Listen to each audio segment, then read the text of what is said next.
You are looking at Julian's pronunciation guide, where we look at how to pronounce better some of the most mispronounced words in the world, like this other curious word. But how do you say what you're looking for today?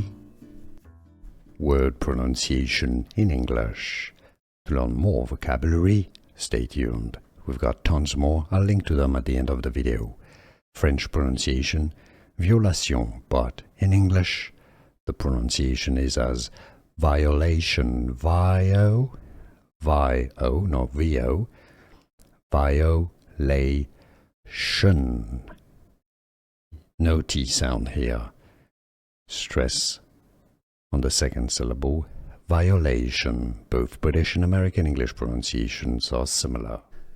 Here are more videos on how to pronounce more confusing words and names too many mispronounced. Like this video if you found it useful. I appreciate your support. I'll see you soon and thanks for watching.